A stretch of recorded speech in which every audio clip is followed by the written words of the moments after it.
DD news पर।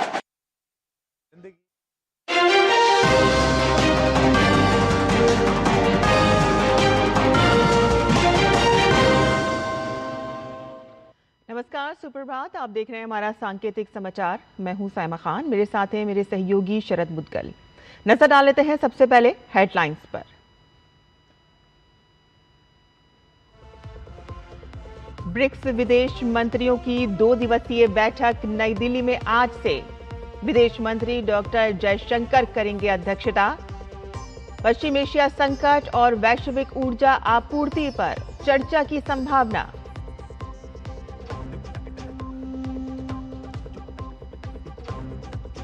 केरलम के नए मुख्यमंत्री के नाम की आज होगी घोषणा।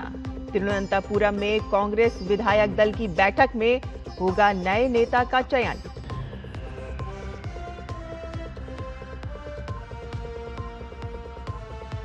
असम में लागू होगी समान नागरिक संहिता। कैबिनेट से ड्राफ्ट पास। हिमंता बिस्वा शर्मा सरकार का बड़ा फैसला। 25 मई को पेश होगा विधेयक।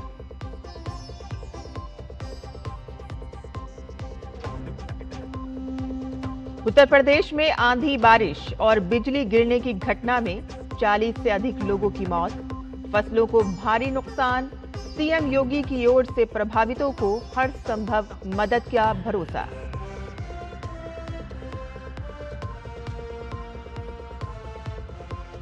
अमेरिका चीन के बीच आज द्विपक्षीय वार्ता। ट्रंप और जिनपिंग करेंगे टैरिफ, ईरान वॉर और ताइवान समेत कई मुद्दों पर चर्चा।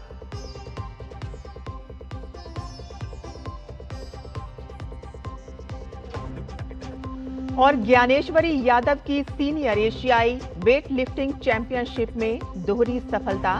53 किलोग्राम वर्ग में जीता रजत और कांस्य पदक।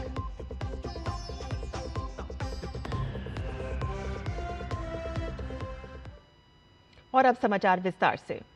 भारत की मेजबानी में ब्रिक्स विदेश मंत्रियों की 2 दिवसीय बैठक आज से नई दिल्ली में शुरू हो रही है और इस उच्च स्तरीय बैठक की अध्यक्षता विदेश मंत्री डॉक्टर एस जयशंकर करेंगे। सम्मेलन के दौरान वैश्विक और क्षेत्रीय मुद्दों पर व्यापक चर्चा होगी और इस बार सम्मेलन की थीम रखी गई है BRICS at 20, building for resilience, innovation, corporation and sustainability, यानी कि ब्रिक्स एट 20 लचीलापन, नवाचार, सहयोग और सतत विकास के लिए निर्माण। आज ब्रिक्स देशों के विदेश मंत्री प्रधानमंत्री नरेंद्र मोदी से सेवा तीर्थ जाकर मुलाकात करेंगे। बैठक के दूसरे दिन वैश्विक शासन व्यवस्था और बहुपक्षीय प्रणाली में सुधार जैसे महत्वपूर्ण विषयों पर विशेष सत्र भी आयोजित किए जाएंगे। केरलम के नए मुख्यमंत्री के नाम की आज घोषणा होगी। तिरुवनंतपुरम में केरल के विदेश कांग्रेस कमेटी के मुख्यालय में आज दोपहर कांग्रेस विधायक दल की बैठक होगी, जिसमें विधायक दल के नेता का चुनाव किया जाएगा। केरलम में विधानसभा चुनाव परिणाम आने के लगभग 10 दिन बाद आज केरल के आगे मुख्यमंत्री को लेकर जारी अनिश्चितता समाप्त हो जाएगी।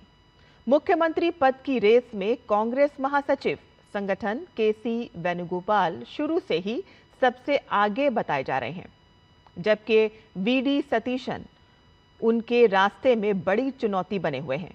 नई दिल्ली में कल कांग्रेस अध्यक्ष मल्लिकार्जुन खड़गे के आवास पर खड़गे और राहुल गांधी के बीच हुई बैठक के बाद पार्टी महासचिव जयराम रमेश ने कहा कि नेतृत्व ने इस मुद्दे पर चर्चा पूरी कर ली है।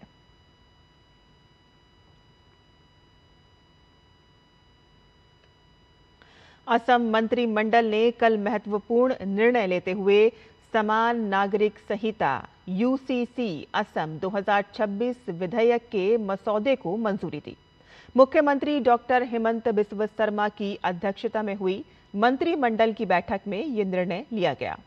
यूसीसी विधेयक को आगामी 16वीं असम विधानसभा के पहले सत्र में पेश किया जाएगा। ये कानून विवाह, तलाक, उत्तराधिकारी और लिव इन रिलेशनशिप जैसे संवेदनशील मामलों में सभी निवासियों के लिए समान नियम स्थापित करेगा।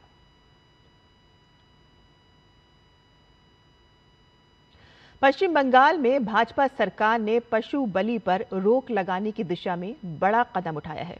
पश्चिम बंगाल पशु वध नियंत्रण अधिनियम 1950 को सख्ती से लागू करने के लिए सरकार ने नए दिशा निर्देश जारी किए।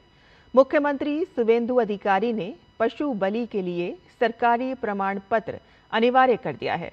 नई गाइडलाइंस के तहत 16 वर्ष से कम आयु के किसी भी पशु की बलि की अनुमति नहीं होगी। तो वहीं सरकार प्रमाण पत्र के बिना गाय, बैल, सांड, भैंस और बछड़ों की बलि पर पूरी तरह प्रतिबंध लगा दिया गया है। नियमों का उल्लंघन करने पर 6 महीने तक की जेल, 1000 रुपए का जुर्माना या दोनों सजा हो सकती हैं।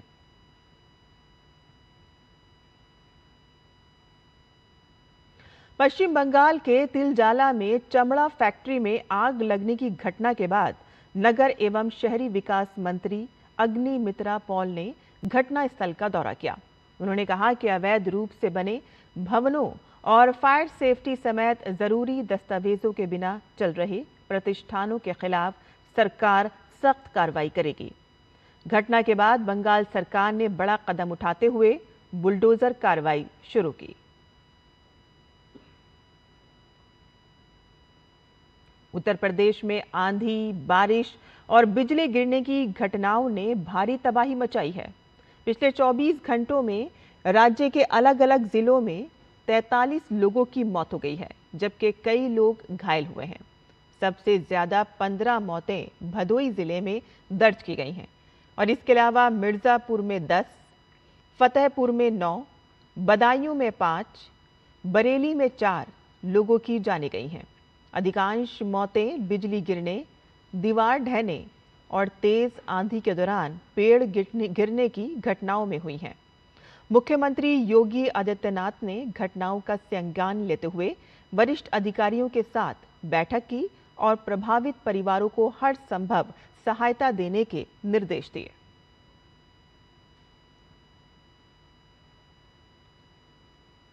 अमूल और मदर डेयरी ने दूध के दाम प्रति लीटर 2 रुपए बढ़ा दिए हैं। नई कीमतें आज से लागू हुई। कंपनियों का कहना है कि दूध की कीमतों में की गई बढ़ोतरी का बड़ा हिस्सा किसानों तक पहुंचेगा, जिससे उन्हें दूध उत्पादन बढ़ाने के लिए प्रोत्साहन मिलेगा।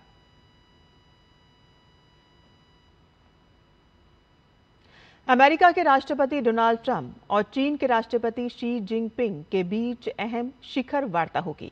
व्यापार युद्ध पर अस्थायी सहमति बनने के 6 महीने बाद दोनों नेताओं की ये पहली आमने सामने की मुलाकात होगी।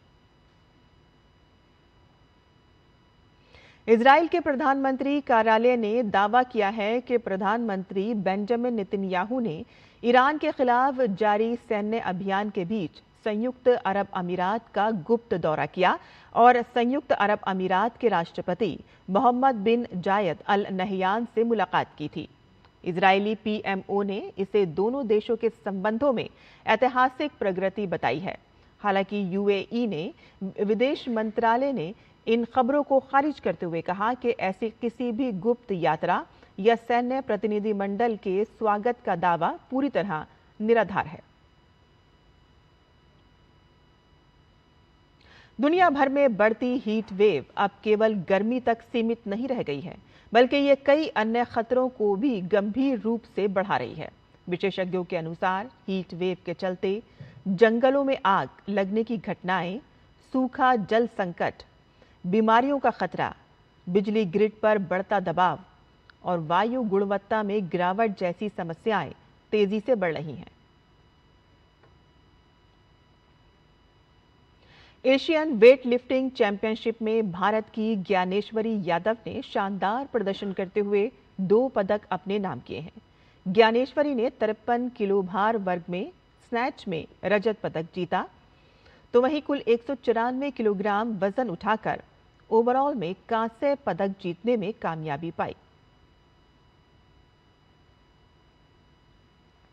स्टार बैडमिंटन खिलाड़ी पीवी सिंधु, लक्ष्य सेन और Kidambi Srikanth Thailand Open tournament में जीत दर्ज करके प्री क्वार्टर फाइनल में पहुंच गए हैं।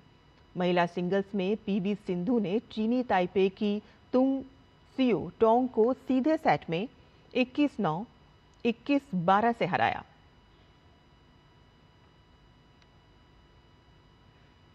और आईसीसी की ताज़ा टेस्ट रैंकिंग में भारतीय तेज गेंदबाज जसप्रीत बुमराह ने अपना नंबर 1 का स्थान बरकरार रखा है। गेंदबाजों की लिस्ट में बुमराह 879 अंकों के साथ पहले पायदान पर बने हुए हैं और उनके बाद सबसे सफल भारतीय गेंदबाज मोहम्मद सिराज हैं जो 12वें स्थान पर हैं। तो वहीं टेस्ट बल्लेबाजों की लिस्ट में भारत के यशस्वी जायसवाल और शुभमन गिल 8वें और 9वें स्थान पर मौजूद हैं।